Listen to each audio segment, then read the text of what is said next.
Hello friends, welcome to the new episode of my channel. আমি Prince এবং এই ভিডিওতে বেশ কয়েকটা ব্যাপার নিয়ে কথা বলবো।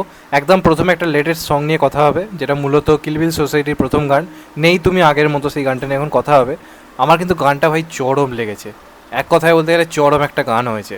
এই গানটা ভালো লাগার বেশ কিছু কারণ রয়েছে। প্রথম কথা, তুমি যদি গানটার নাম দেখো, তুমি আগের নেই তুমি আগের মতো, কোথাও গিয়ে গানটার নামটা মাথায় এলেই আমাদের দশমবতার সিনেমার যে গানটা ছিল আমি সেই মানুষটা আর নেই, এটার কথা মনে পড়েছে। এবং অনুপমের মিউজিক না আগে ভালো লাগতো শুনতে, কিন্তু সবকটা মিউজিক খুব একই রকম লাগতো। তো আমি যখন গানটার নামটা আজকে শুনলাম সন্ধ্যের দিকে, তোমার মনে হলো ঠিক ওই রকমই হয়তো কোনো একটা গান হবে, কিন্তু এই গানটার মধ্যে কিন্তু রিদিমটা অনুপমের মিউজিক ঠিক যেরকম হয়ে থাকে তার থেকে কিন্তু অনেকটা ডিফারেন্ট হয়েছে। গানটার মধ্যে একটা ডার্ক টোন রাখা হয়েছে, এবং যেহেতু এই গানটার মধ্যে ডিপ্রেশনকে দেখানো হচ্ছে, কৌশিনের একটা ডিপ্রেশন গানের মধ্যে দেখানো হচ্ছে, তো সেই যে জিনিসটা গানটার মধ্যে কিন্তু দারুণভাবে ফুটে উঠেছে। এবং সোমলতা ছাড়াই গানটা আই থিঙ্ক এতটা ভালোভাবে কেউ ফুটে তুলতে পারতো না। ওর গলাটা দারুণভাবে ম্যাচ করেছে, এবং কৌশিনীর সঙ্গে সোমলতার গলার কিন্তু একটু মিল আছে, ভালো করে খেয়াল করলে বুঝতে পারবে। তো যে কারণে কিন্তু গানটা বেশ ভালোভাবে ম্যাচ করে গেছে। আর সর্বোপরি কৌশিনীর কি পারফরমেন্স, মানে আবার প্রলয় এবং তারপর তোমরা যদি দেখো বহুরূপীত, আমরা যে মানে বিরাট ভালো একজন অভিনেত্রী কৌশিনীকে পেয়েছি, সেই কৌশিনী কিন্তু যত দিন যাচ্ছে নিজে কিন্তু অন্য লেভেলে নিয়ে যাচ্ছে। এই গানটার মধ্যে যে প্রথম থেকে যে তার ডিপ্রেশনের যে পারফরমেন্সটা আমরা দেখতে পাচ্ছি, এবং অনিন্দর সঙ্গে তার যে কেমিস্ট্রিটা হালকা করে দেখা যাচ্ছে, এই দুজনেরই কিন্তু পারফরমেন্স যেটুকু টাইম দেখা গেছে তাক লাগিয়ে দেওয়ার মতো।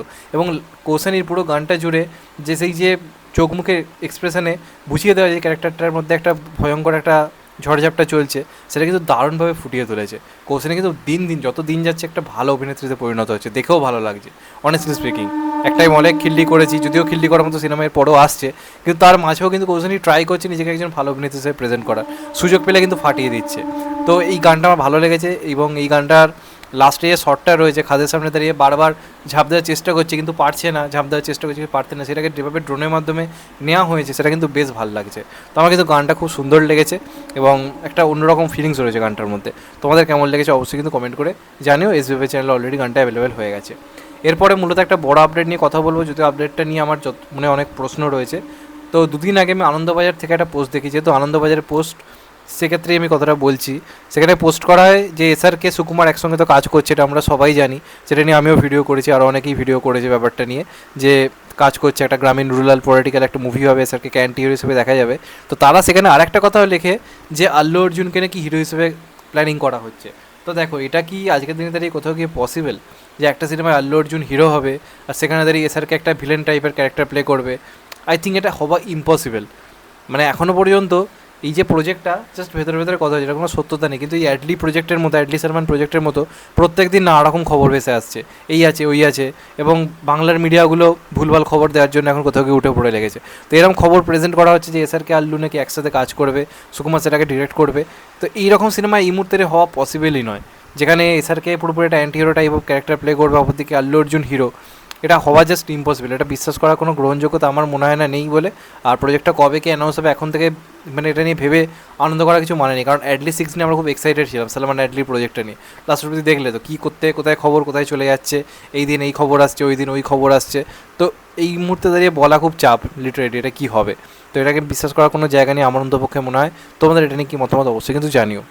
এর পরবর্তী যেটা নিয়ে কথা বলবো, যেটা নিয়ে জন আব্রাহাম মূলত রিসেন্ট একটা ইন্টারভিউতে জানিয়েছে, আমরা এর আগে বেশ কিছু সিনেমাতে জন আব্রাহাম অক্ষয় কুমারকে একসঙ্গে কাজ করতে দেখেছি। গরম মশলা বলি, তারপর যদি দেখি দেশি বয়েস এবং হাউসফুল 2-এ তারা একসঙ্গে কাজ করেছিল।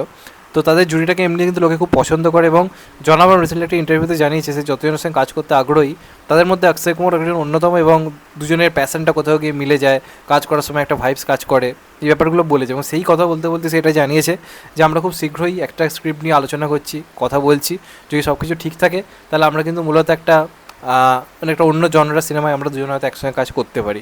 তো যদি এটা হয় ভালো, আমরা অনেকদিন পরে হয়তো অক্ষয়ের জন্য এই জুটিটাকে কোথাও গিয়ে দেখতে পারবো। তো দেখা যাক কী হয় লাস্ট পর্যন্ত।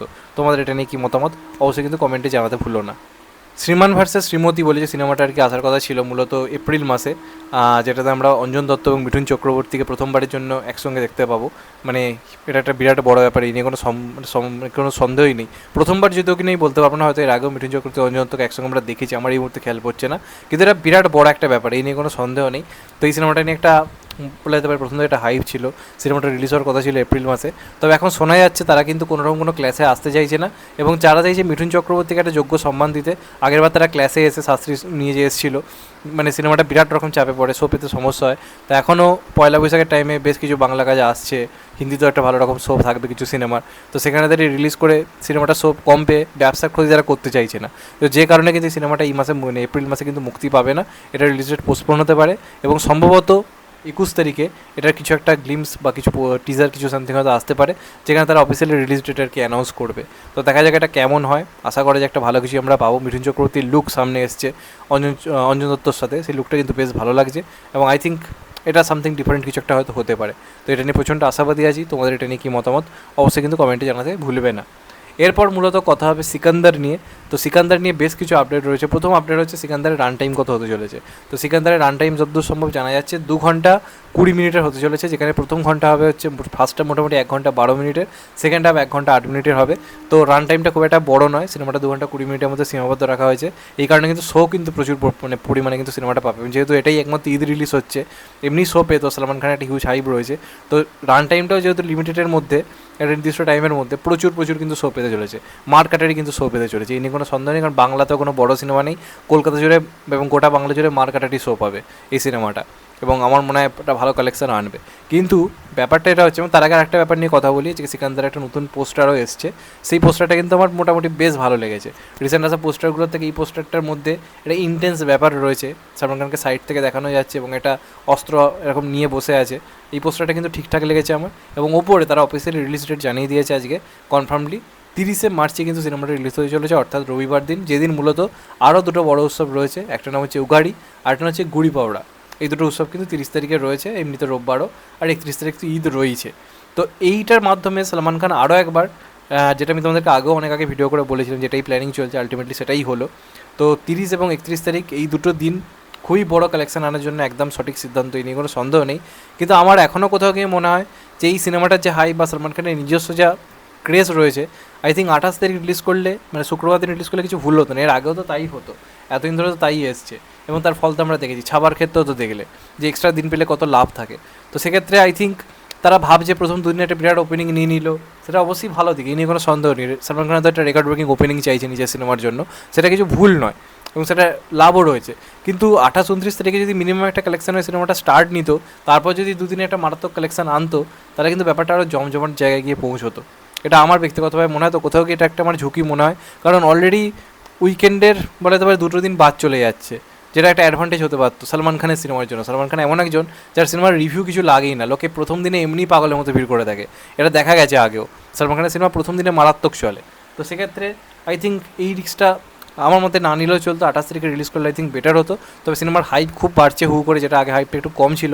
অন্তপক্ষে রিসেন্ট টাইমে এই গানটা আসার পরে, সিকান্দার নেচে গানটা আসার পরে কিন্তু একটা ভালো রকম হাইপ ক্রিয়েট হয়েছে।